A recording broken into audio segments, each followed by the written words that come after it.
People of the state of Michigan versus Benjamin Macario Martinez, 237407 ST, 226707 ST, and 162435 FY. Concerning the matters then we were set over from last time. Mr. Downing, in regard to the underlying matters that are left open, has there been any progress? Your Honor, an offer, I believe, was extended to Mr. Martinez by letter dated June 8th, while he's been incarcerated in the jail.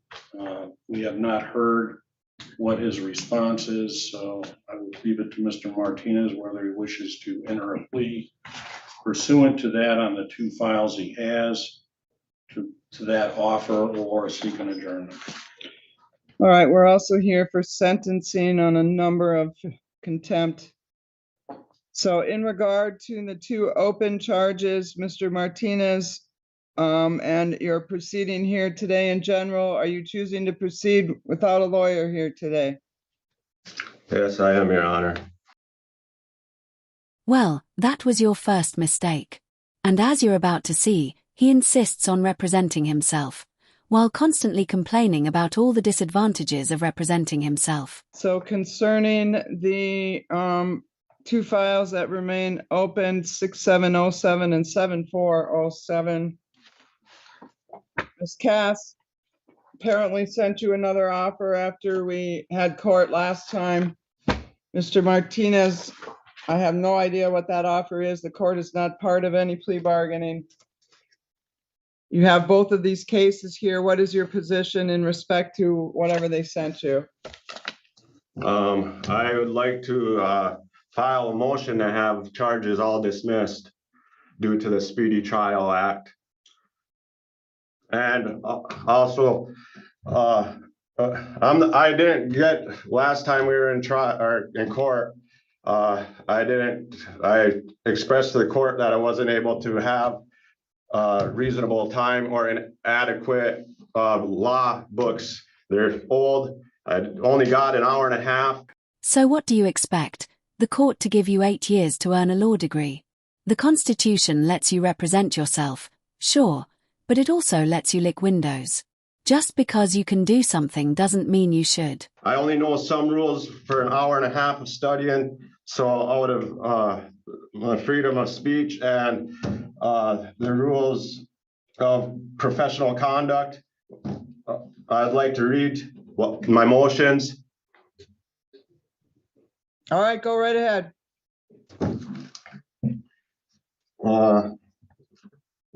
For a waste of time and the more money of the people and their state, I would like to say this under the right of free speech, and I would like to invoke on my rights, civil and state laws, to state and file motions and to be treated fairly by judge and prosecution, to uphold all the laws that are to be held in the courts, and so as me representing myself can have a fair chance without having rights infringed upon by any members of the court, and I'm doing so.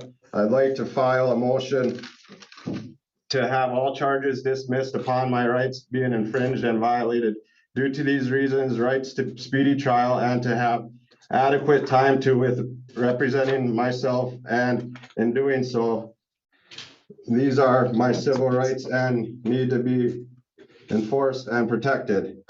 Not enough time to study, even after motion, or the judge throughout plea, not able to study in a reasonable time, having defended myself when it was brought to the court's attention and prosecution. If need to, it's all on court record, transcripts and rights of trial by jury, and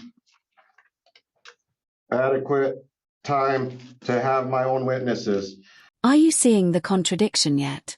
He starts by claiming his right to a speedy trial has been violated, and then turns around and makes a bunch of claims that would require him to waive that very right in the first place.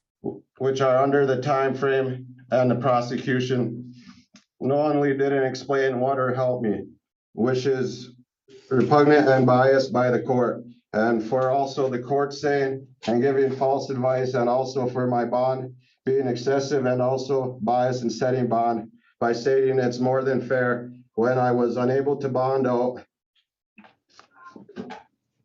And when it was amended, I have reasons why 30 days from the timeline of being able to represent myself is being infringed on.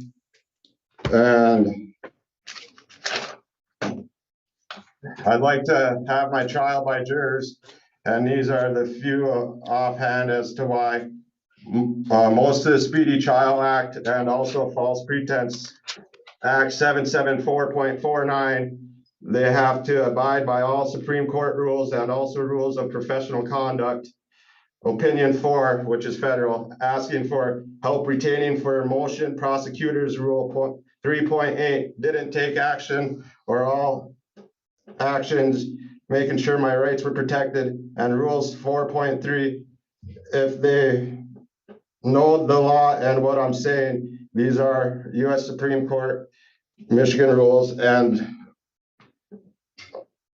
30 days minimum for US Supreme Court 3161-C2 dismissal Speedy Trial Act 3162 and 3164 1974 18 and discipline of all attorney 3161, knowing I'd never be able to proceed without justification. Rules 3.2, repugnant or imprudent, prejudicing, impartial trial, miscarriage. Also People versus Lehman, stating that I shouldn't be in jail or in prison for fines when able to prove I was unable to meet the court's obligations. And I was also in jail during the time of the one failure to appear. Oh my God, it never ends. First, he demands a speedy trial. He gets one, and then fails to show up. When it plays out like this, the judge has no obligation to enforce a speedy trial, because by missing it, he effectively waived that right. That said, speedy trial issues can be complex, and every case is different. There are always mitigating circumstances that could lead a judge to a different conclusion in a similar situation. And I don't think it's very fair that with having to go against people that have 8 years of schooling versus my hour and a half, when I've asked every day to go to the law library and kited, and there's no way that my act to speedy trial, if you need that read, can ever be met. And I got a bunch of federal laws too that if we have to go through all them, why? Or I can write them up in a motion to have more reasons for dismissal. All right, thank you, Mr. Martinez. Mr. Downing, do you wish an opportunity to respond, or do you want an opportunity to do a written response, or where are you at with that? Your Honor, that's a very rambling, if you want to call it, motion. I don't know how any kind of speedy trial is impacted here, in as much as one of these was just set for trial and the first trial date was today. He also failed to appear on the other one. He's set for sentencing on that.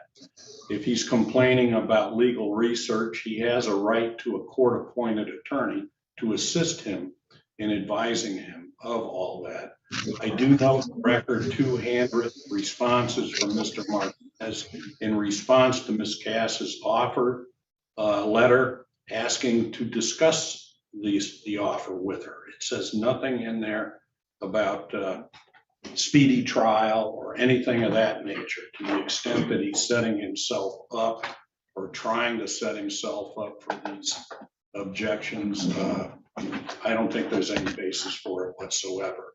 But if the court would like a written response, we would need a transcript of what he has rambled on about here in order to decide what it is exactly he's arguing. All right, in regard to the matter, we've spent a good hour and a half or more on the record. I think it was last week, maybe the week before, We went through a whole plea colloquy. We got down to the end, the deal had been made. He decided at the last minute then he wanted to have a trial. So we set this matter over to today's date. He didn't want a lawyer then, he doesn't want a lawyer now, yet you want to complain that you don't have access. You're going up against people with 8 years of education. Which is it, Mr. Martinez? You want to represent yourself or you want a lawyer? I want to represent myself, but I also was given false information by some court officers that I wasn't allowed to have a standby counsel or have advice by a counsel. And I know there's also a federal law that says that I'm able to have third-party advice.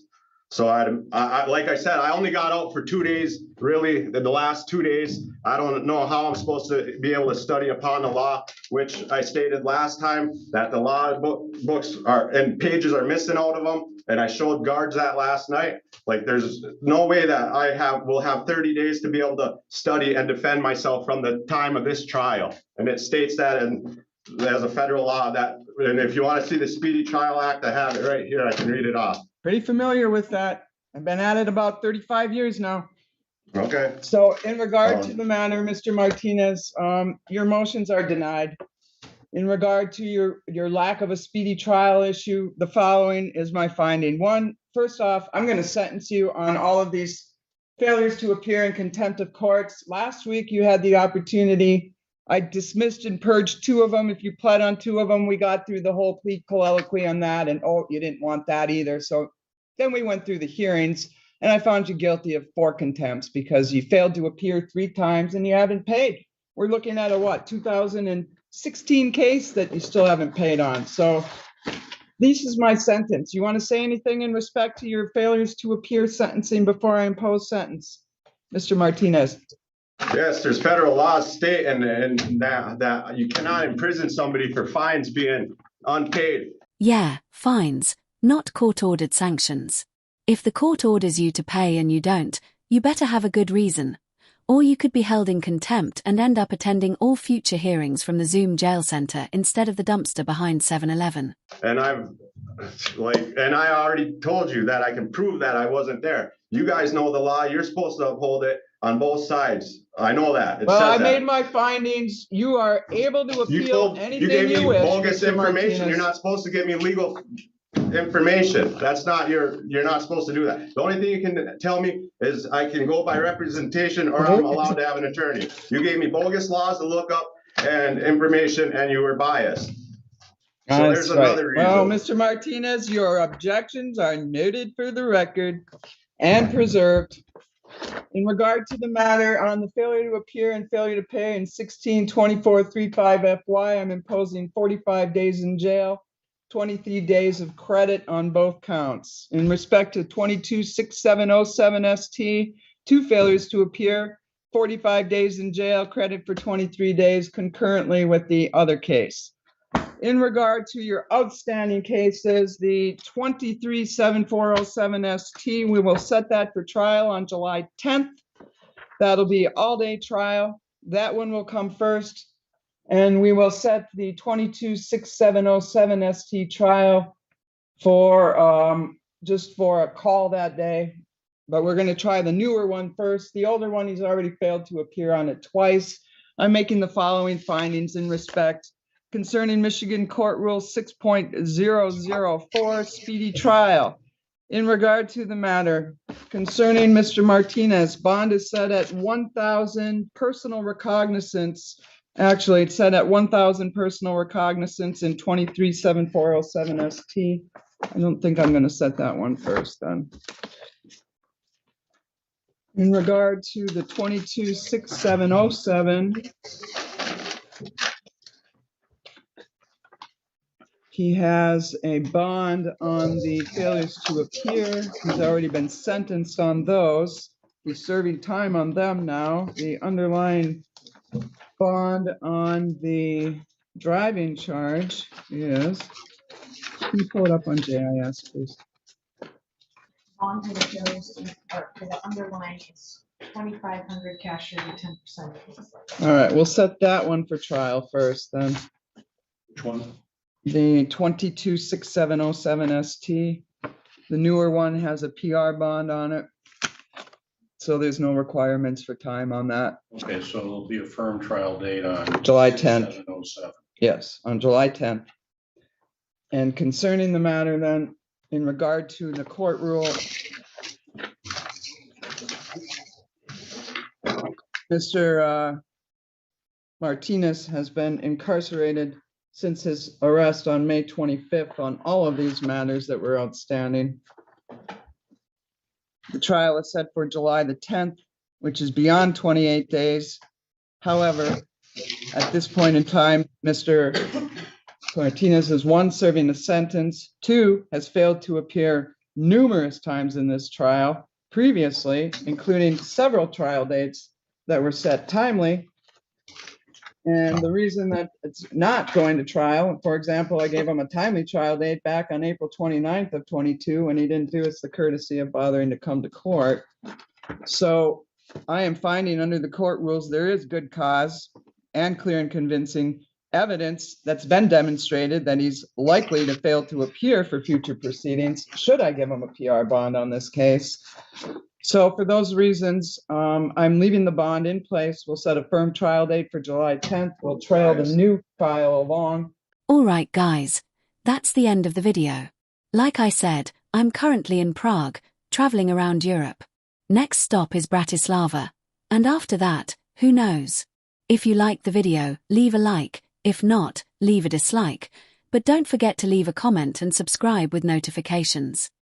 And if you change your mind about a lawyer in the meantime, Mr. Martinez, you can make the request to the district court clerk. She'll refer it to the Michigan Indigent Defense Commission.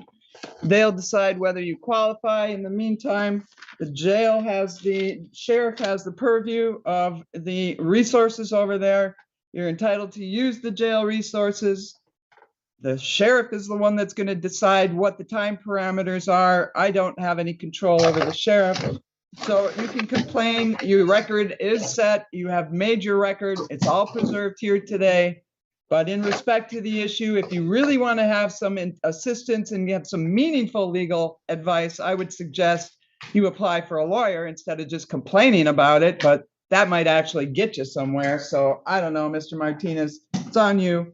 In the meantime, an appeal to circuit court may be taken within 21 days from the date of your sentence, or as permitted pursuant to Michigan Court Rule 6.625B, if the sentence includes incarceration, and if you wish to file an appeal but are financially unable to do so, MIDC will appoint a lawyer for you if that request is made within 14 days after your sentencing. In regard to the issue of trial, any request for jury instructions and whatnot, the pretrial order was released. I sent out a pretrial order last year. Those 10 deadlines remain in place. Mr. Martinez, we'll see you for trial July the 10th. Yep. Anything changes in the meantime, you know what to do. Yes, the balance due remains outstanding, payable commencing 30 days after his release from jail and every 30th day thereafter. And that's 100 a month on that outstanding 2016 case. All right, thanks to the jail. That'll be it on these files.